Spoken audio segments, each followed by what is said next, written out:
Bonsoir à tous, vous faites bien d'être connectés sur la 3. LGT démarre maintenant avec au cœur le CHAN, la 7e édition du championnat d'Afrique des Nations. Pour ce soir, voici le sommaire. Sommaire. Au menu de la grande team LGT News, nous entamons notre nouvelle rubrique relative au CHAN Algérie 2023 au quotidien. Les éléphants ont-ils les armes pour battre le Sénégal? Nos téléspectateurs pourront répondre à la question dans Éléphant Express. Excellente émission en compagnie de JB et nos consultants.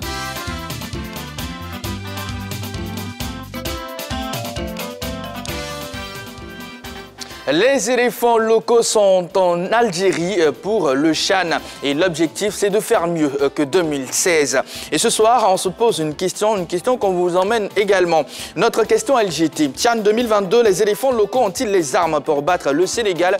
Pour réagir, plus 225 27 21 59 93 99. Il y a également la page Facebook de la 3 pour nous laisser un petit message. Je reprends la question pour celles et ceux qui viennent de nous prendre en marche. Les éléphants locaux ont-ils les armes pour battre le Sénégal? Tous les rendez-vous dans cette émission, restez avec nous pour ne rien rater. Quelques infos dans LGT News.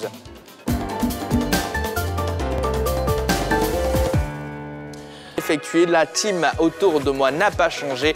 Héraclide Assina est bien en place, le coach Kwadjo Georges également, Roger Stéphane et le doyen Rachenguissan Kwasi. On est parti, on va parler de CHAN, des éléphants surtout. Mais sans plus tarder, on va commencer avec Algérie 2022 au quotidien.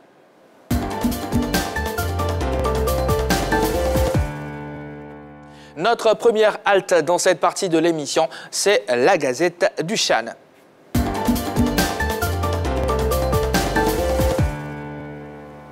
Gianni Infantino et Patrice Motsepe étaient les hôtes du président de la République d'Algérie, son Excellence Abdelmadjid Tebboune, respectivement président de la FIFA et de la CAF.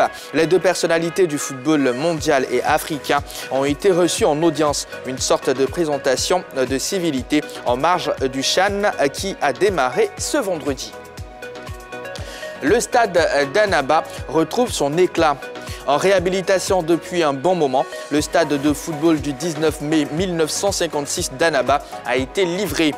Dans un délai de réalisation court et respecté, ce joyau est désormais prêt pour accueillir les matchs du CHAN. Le programme de réhabilitation a porté sur 9 grands chantiers dont l'extension, la rénovation de l'éclairage et des projecteurs et bien d'autres aspects. On va parler un tout petit peu de la Mauritanie. Ibrahima Koulibaly, forfait. Le défenseur des Morabitoun, Ibrahima Koulibaly, ne disputera pas la phase finale de la 7e édition du CHAN. L'annonce de forfait a été faite par la Fédération mauritanienne de football à travers un communiqué. Le joueur souffrirait d'une élongation musculaire à la cuisse gauche. Il a été remplacé par Dey Sidi du club du Nord FC. On va enchaîner sans plus tarder avec les résultats du jour.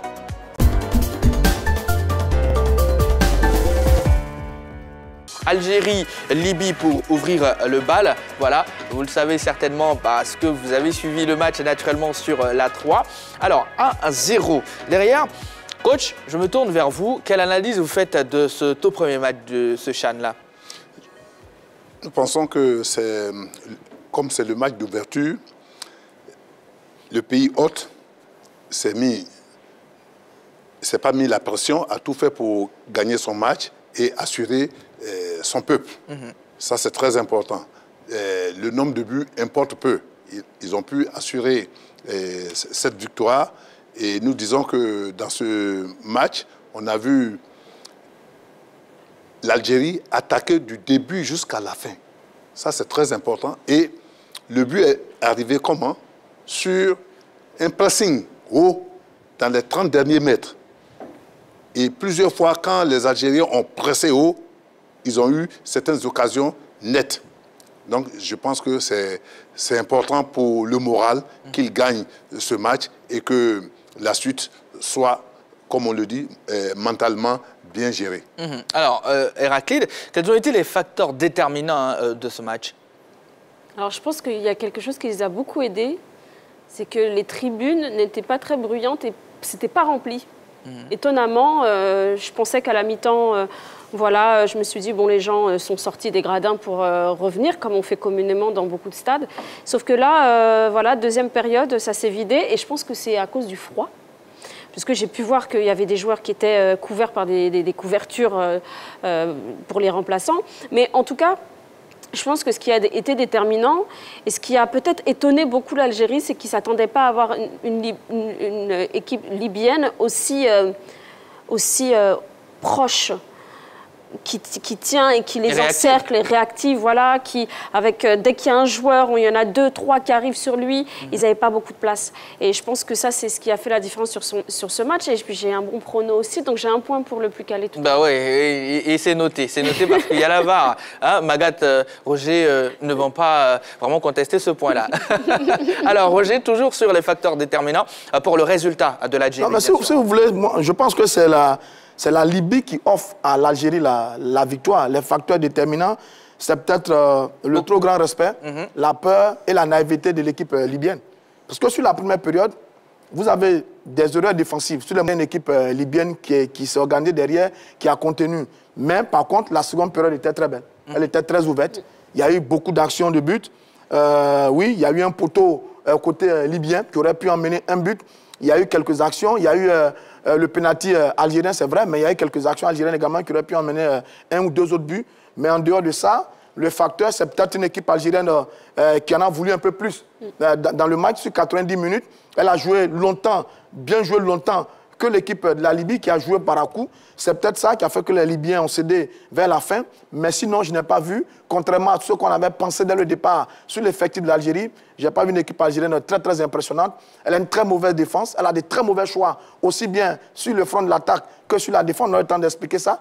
Mais oui, je pense que ce sont les Libyens qui peuvent s'en vouloir. Ils avaient un coup à jouer, vraiment un coup à jouer face aux Algériens. Malheureusement, ils ont un peu trop respecté, un peu trop eu peur, à mon avis, de cette équipe de l'Algérie. Alors, Rach, comment avez-vous trouvé le niveau, l'arbitrage? L'arbitre a fait son match. C'est aussi de l'attente pour ce corps. Ce n'est pas facile de rentrer dans une compétition de la sorte au niveau des arbitres. Dans ce match, je complète un peu ce que mes prédécesseurs ont dit. C'est ce qu'on appelle le regret au final. Le regret, c'est pour une équipe libyenne qui avait des atouts, mais qui a eu peur de se livrer. Vous avez vu qu'en seconde période, la Libye a commencé à jouer, à sortir. Il y a eu des prises d'initiative, l'Algérie a essayé, a obtenu quelque chose, a marqué. Mais sur l'ensemble de la partie, je dirais, quel regret chez les Libyens et quel dommage, parce que les Libyens auraient pu faire mieux que ce qu'ils nous ont montré, surtout en première partie de cette rencontre où ils sont restés recroquevillés derrière, alors qu'ils avaient des atouts pour aller inquiéter l'Algérie. Dans l'ensemble, c'est pas un beau match. D'accord. Dans cette émission, nous allons vous proposer d'autres rubriques, notamment les chiffres du jour dans quelques instants seulement. Mais Rach Nguessan Kouassi, est-ce que ce résultat met la pression aux deux autres, notamment à l'Éthiopie et au Mozambique? Naturellement. Ils partagent le groupe Naturellement. Il faut s'accrocher à la machine, au train algérien.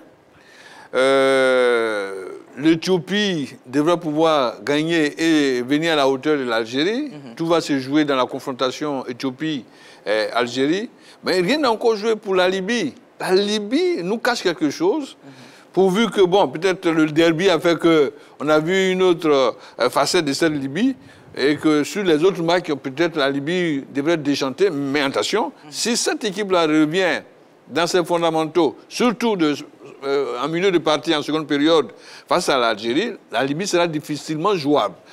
Mais attendons demain pour voir Éthiopie, Mozambique, et puis bon, on va situer. Sinon, pour l'ensemble, cette équipe algérienne, à mon avis, je peux parier, ne peut pas gagner cette épreuve. D'accord, merci beaucoup Rach Nguessan Kouassi. Alors, des chiffres ont retenu notre attention, on vous les montre dans les chiffres du jour.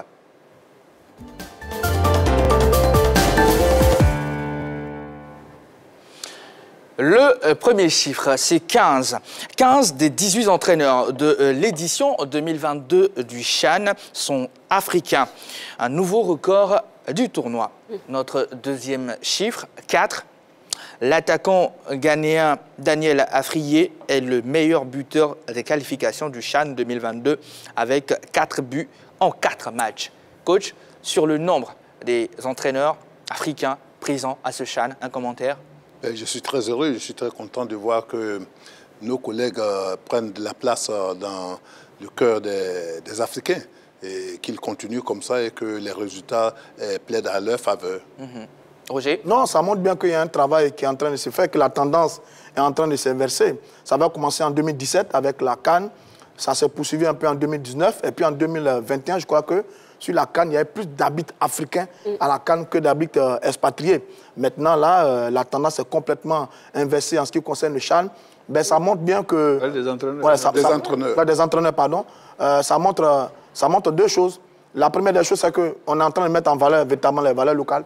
Parce que le CHAN, c'est une compétition pour les joueurs locaux. Donc, je suppose qu'on devrait peut-être faire la part belle également aux entraîneurs locaux. Voilà. Deuxièmement, ça montre que sur le plan africain, les techniciens africains sont en train d'évoluer. Ils n'ont plus rien à envier véritablement aux expatriés. On a vu ça d'ailleurs avec la dernière Coupe du monde de football. Les 5 sélections africaines étaient coachées par des sélectionneurs nationaux. Aliou Cissé et Regragui ont battu des records, être les premiers à qualifier 2 équipes africaines en quart de finale, ensuite à qualifier une équipe africaine en demi-finale. Donc ça montre bien que sur le continent, il y a du travail qui est fait. Il faut aller plus loin. Il faut complètement faire disparaître les expatriés sur le continent et donner la place aux entraîneurs africains. Il y a de la qualité, il y a de la graine. Nous, au plan local, on a de très bons techniciens. Vos héritiers, là, Solia Dara est un très bon technicien. Guamene Maxime n'est pas mal non plus. Les Rigo Gervais, c'est très stable. Donc oui, ça évolue. C'est très bien. Bravo aux Africains. On est en train de prendre le pouvoir et ça, c'est une très, très bonne chose. Dans RH, c'est ça, on est en train d'arracher des places qui nous appartiennent, c'est ça? Non, ça a été toujours mon combat, c'est pas... Logique. Georges me dira le contraire. Moi, ça a été mon combat. Écoutez, ils sont formés au même titre que les autres. Pourquoi ne pas leur donner la chance? On a vu le sélectionneur marocain au mondial. Mais je lui dis qu'il faut avoir le courage. Nos gouvernants devraient être courageux. On en parlait tout à l'heure au micro en disant que même dans le championnat local, je n'ai pas vu un président de club ici qui peut payer un entraîneur à hauteur de 300 000, 350 000. Ils sont à 150 000, 200 000. Ce n'est pas possible. On dévalorise la qualité de formation de ces messieurs. Alors si aujourd'hui, au CHAN, on a des entraîneurs nationaux qui prennent leur place, on continue. Exactement. À la CAN, on va encore voir. Il faut qu'ils occupent leur parcelle. C'est à eux, ça. On ne peut pas faire un championnat africain ou une coupe d'Afrique, la CAN, et puis bon, et je suis très heureux, on n'en a pas parlé, c'est les images qui sont produites en provenance d'Alger, ce sont les techniciens algériens qui font ces images. Bien sûr. Quelle est la différence entre ces images et puis les images des autres? La CAN n'appartient pas à l'Afrique. Toute la production est pour M. Lagardère. C'est pas possible. Et pourtant, même à la RT ici, on a des techniciens pour. Ouais. On va les voir à la CAN. S'ils viennent, ils vont nous rendre compte. Parce qu'on a des techniciens, laisser les techniciens ivoiriens monter les mecs au niveau satellitaire, et puis on verra la qualité. Surtout que ça sera des qualités de toute façon. Je suis d'accord. Allez, Héraclide, avec vous, le deuxième chiffre plutôt. Le deuxième chiffre avec Daniel Afriyé, le Ghanéen, qu'on va devoir vraiment suivre. Hein. C'est 4 buts en 4 matchs pour lui pendant les qualifications. Oui, bon, après... le ratio, il est bon. Le ratio, il est très bon. Ouais. 4 buts en 4 matchs, c'est ce qu'on attend d'un joueur. On a envie qu'il marque des buts. S'il est efficace à son travail, il est efficace à son travail. Mais je sais que vous n'avez pas forcément envie que je revienne sur ce que Rach disait. Mais en fait, il y a tellement de gens diplômés. Moi-même, je suis issue de la diaspora. Je suis doctorante en sport. Je ne l'ai pas volé. Et c'est normal que des gens qui travaillent dur, qui étudient, soient payés à leur juste valeur. Une compétition où on demande des joueurs locaux, on devrait avoir des sélectionneurs locaux. C'est tout. Et puis c'est normal. Des entraîneurs, des coachs ici en Côte d'Ivoire ne peuvent pas gagner le même salaire que des joueurs. Il a étudié, il a travaillé dur, il a une ancienneté de travail, il doit être payé à sa juste valeur. Et quand on aura passé ce cap-là, où les joueurs et tout le reste du staff est bien payé, ça va arrêter beaucoup de problèmes que nous rencontrons, nous, dans les cabinets sportifs. Allez, en tout cas, on va, autant que faire se peut, hein, vous donner des chiffres et derrière, avec des histoires, hein, et on va en parler ici en plateau. On va marquer une courte pause. Quand on revient, on ouvre le téléphone tout simplement et on parle de nos éléphants locaux, tout simplement. La question LGT CHAN 2022, les éléphants locaux ont-ils les armes pour battre le Sénégal? À tout de suite.